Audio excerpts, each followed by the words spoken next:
राष्ट्रीय लोक जनशक्ति पार्टी के केंद्रीय कार्यालय पर जनशक्ति मजदूर सभा के राष्ट्रीय अध्यक्ष सुभाष बिहारी ने एक बड़ी प्रेस कॉन्फ्रेंस का आयोजन किया। इस प्रेस कॉन्फ्रेंस में जनशक्ति मजदूर सभा के राष्ट्रीय अध्यक्ष सुभाष बिहारी ने जनशक्ति मजदूर सभा में दिल्ली प्रदेश सचिव के पद पर मोहम्मद रिजवान को नियुक्त किया। सुभाष बिहारी ने कहा कि मोहम्मद रिजवान मेरे पुत्र के बहुत पुराने मित्र हैं और राष्ट्रीय लोक जनशक्ति पार्टी के बहुत पुराने सहयोगी कार्यकर्ता भी हैं। उनकी इसी पहल को देखते हुए मोहम्मद रिजवान को जनशक्ति मजदूर सभा में दिल्ली प्रदेश सचिव नियुक्त किया है। उन्होंने कहा कि हमें उम्मीद है कि मोहम्मद रिजवान हमारी पार्टी और जनशक्ति मजदूर सभा को जन जन तक पहुंचाने का काम करेंगे। वहीं जनशक्ति मजदूर सभा के दिल्ली प्रदेश महासचिव और सुभाष बिहार के सुपुत्र अभिषेक ठाकुर ने भी जनशक्ति मजदूर सभा के दिल्ली प्रदेश सचिव चुने गए मोहम्मद रिजवान का स्वागत किया। उन्होंने कहा कि मोहम्मद रिजवान मेरे बड़े ही प्रिय मित्र हैं और बड़े ही कर्मठ भी हैं। उन्होंने कहा कि हमें पूरी उम्मीद है कि दिल्ली में मोहम्मद रिजवान दलितों और मजदूरों की आवाज़ उठाने का काम करेंगे। वहीं जनशक्ति मजदूर सभा में दिल्ली प्रदेश सचिव के पद पर नियुक्त हुए मोहम्मद रिजवान ने जनशक्ति मजदूर सभा के राष्ट्रीय अध्यक्ष सुभाष बिहारी का तहे दिल से धन्यवाद किया और कहा कि जिस तरह से जनशक्ति मजदूर सभा के राष्ट्रीय अध्यक्ष सुभाष बिहारी ने मुझ पर एक बड़ा भरोसा जताया है और मुझे दिल्ली प्रदेश सचिव बनाया है, मैं वादा करता हूं कि दिल्ली में जनशक्ति मजदूर सभा और राष्ट्रीय लोक जनशक्ति पार्टी को जन जन तक पहुंचाने का काम करूंगा। उन्होंने कहा बाबा साहब भीमराव अंबेडकर के विचारों को आगे बढ़ना और दलितों की आवाज को उठाना राष्ट्रीय लोक जनशक्ति पार्टी जनशक्ति मजदूर सभा का शुरू से ही काम रहा है। इसी प्रेरणा से मैं भी राष्ट्रीय लोक जनशक्ति पार्टी और जनशक्ति मजदूर सभा को पसंद करता हूं।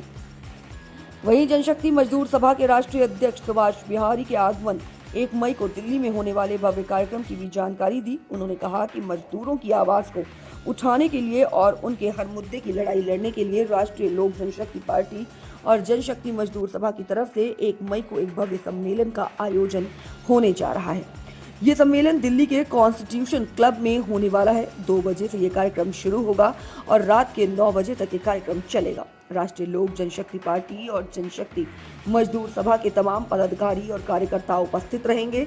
इस कार्यक्रम में मजदूरों की हर समस्याओं पर चर्चा की जाएगी। वहीं सुभाष बिहारी ने बिहार चुनाव पर भी पेच कसा और उन्होंने कहा कि हमारे नेता राष्ट्रीय लोक जनशक्ति पार्टी के अध्यक्ष पूर्व केंद्रीय मंत्री पशुपति कुमार पारस ने अब एनडीए को छोड़ने का एक बड़ा ऐलान कर दिया है।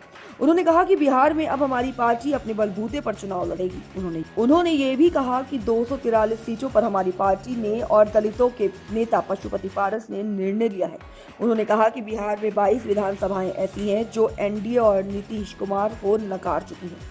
और क्या कुछ कहा जनशक्ति मजदूर सभा के अध्यक्ष सुभाष बिहारी ने 1 मई के कार्यक्रम को लेकर और बिहार के चुनाव को लेकर, आइए सुनाते हैं इस खास रिपोर्ट। आज का प्रेस कॉन्फ्रेंस का उद्देश्य है कि आज हमारे दाईं ओर हमारा मजबूत साथी, नौजवान साथी और अल्पसंख्यक में एक मजबूत पकड़ रखने वाले नौजवान आज पार्टी की सदस्यता ग्रहण करते हुए पार्टी की जिम्मेवारी इनको हम दे रहे हैं। रिजवान जी को दिल्ली प्रदेश सचिव के रूप में इनको पद दे रहे हैं।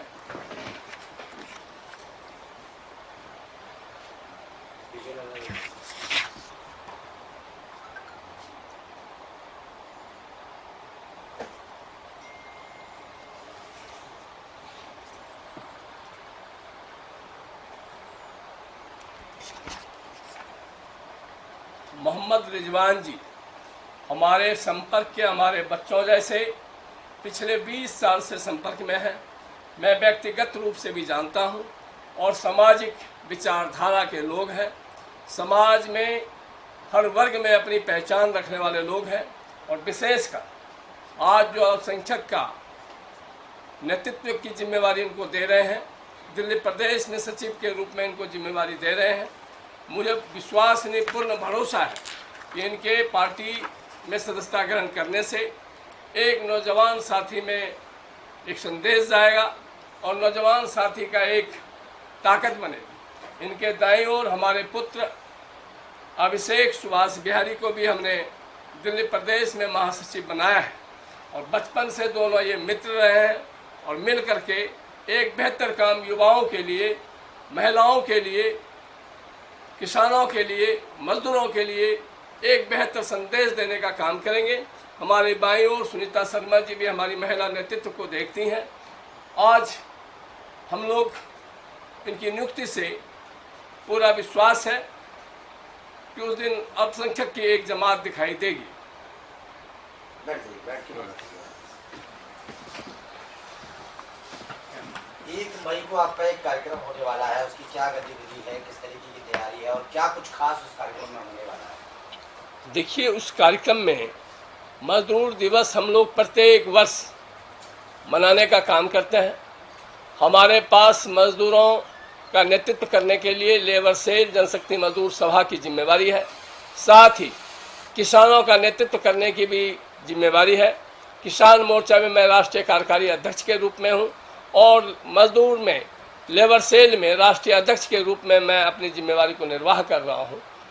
तो मजदूर दिवस के उपलक्ष्य पर इस बार रफ़ी मार्ग, deputy speaker hall, annexe book है, उसमें जोरदार तरीके से एक ऐतिहासिक कार्यक्रम करने की हम लोग रणनीति बना रहे हैं।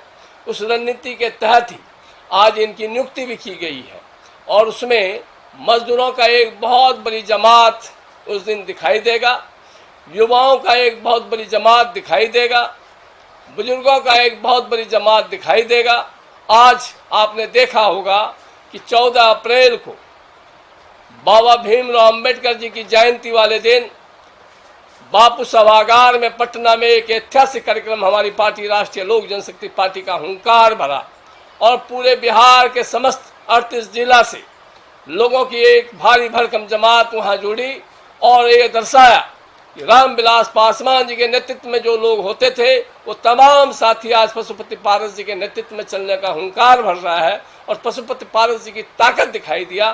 दिल्ली देश की राजधानी है, देश की राजधानी में भी मजदूरों का एक हुंकार, जोरदार हुंकार होगा और देश को एक संदेश देने का काम करेंगे कि देश के तमाम मजदूर आज पशुपति पारस जी के नेतृत्व को स्वीकारती है और पशुपति पारस जी के नेतृत्व में चलने के लिए पूरी तरीके से तैयार है। अन्य राज्य के सभी पदाधिकारी हमारे आएंगे, वह संदेश देने का काम करेंगे कि हम सिर्फ बिहार में नहीं, पूरे देश के अन्य राज्यों में भी और दिल्ली में भी मजदूर पशुपति पारस को अपना नेता मानता है और पशुपति पारस जी के नेतृत्व में मजदूर चलने के लिए पूरी तरीके से तैयार होगी और एक ऐतिहासिक कार्यक्रम होगा, भव्य कार्यक्रम होगा और निश्चित रूप से हजारों की संख्या में लोग वहां होंगे। सुभाष जी, लेकिन इस बार पूर्व केंद्रीय मंत्री पशुपति पारस ने एनडीए छोड़ने का ऐलान कर दिया है। क्या लगता है, बिहार में अपने बलबूते पर 243 सीटों पर चुनाव लड़ने का ऐलान किया है। उन्होंने ये भी कहा है कि अगर घटक दल जो है, इंडिया गठबंधन जो है, वो अगर हमारा समर्थन चाहता है तो हम उनके साथ रहेंगे, लेकिन एनडीए को हम पूरी तरीके से छोड़ते हैं। 2014 से हम एनडीए की खूब मदद कर रहे हैं। क्या मानते हैं आप?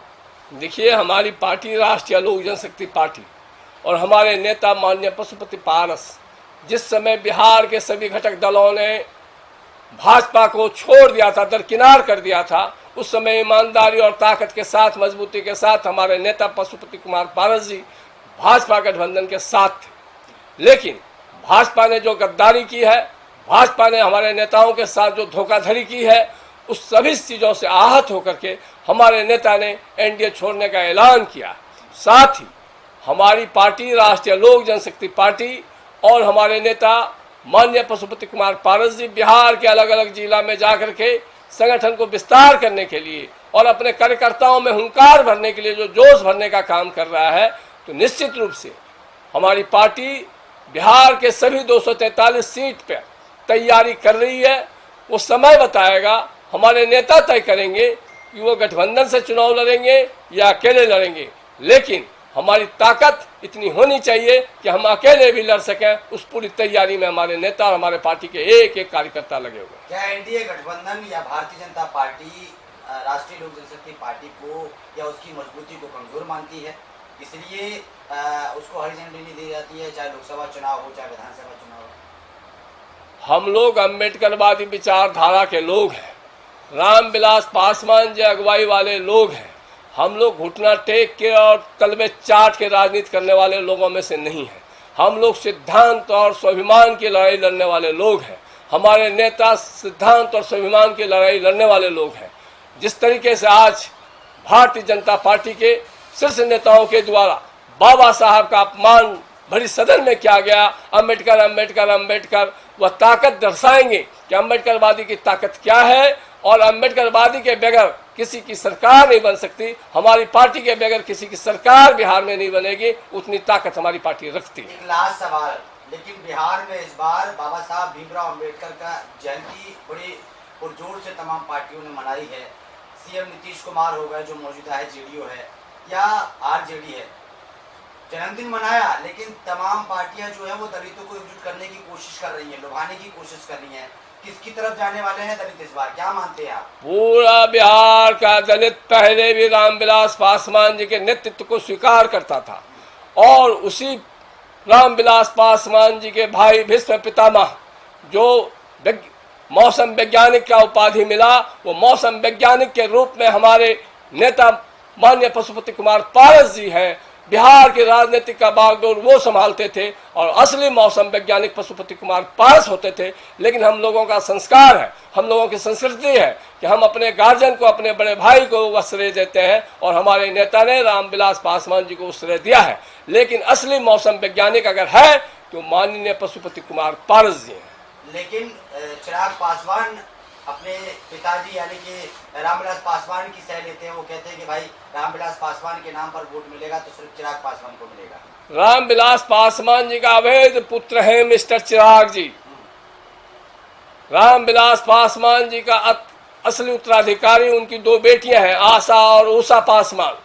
उनके हक को छीनने वाले इनकी माता जी, उनके हक के, उनके अधिकार को छीनने वाले चिराग पासवान जी से भरोसा उठ गया है। और ये मोदी के हनुमान है, ये दलितों के रुमाही नहीं है, दलितों के हमदर्द नहीं है, ये मोदी के हनुमान है। मोदी का हनुमान हमेशा जो दलितों का सम्मान नहीं करता है वह कैसे दलितों का नेता बन सकता है। श्री पशुपति नाथ जी हमारे नेता हैं और इनके द्वारा हमारे को जिम्मेवारी मिली है। सुभाष चंद्र जी बिहारी जी ने जिम्मेवारी दिलाई, उनके द्वारा जिम्मेवारी सुभाष चंद्र जी बिहारी जी ने दिलाई है जिम्मेवारी, और सचिव की नियुक्ति मिली है और पार्टी के लिए अपनी तरफ से जी जान लगा के मेहनत करेंगे, काम करेंगे और पार्टी को आगे बढ़ाने का काम करेंगे। किस तरीके से आगे बढ़ाएंगे लोगों को? जैसे दलितों की बात की जाती है, मजदूरों की बात की जाती है, उसको उनके न्याय को कैसे आप उठाएंगे, कैसे उनको न्याय दिलाएंगे?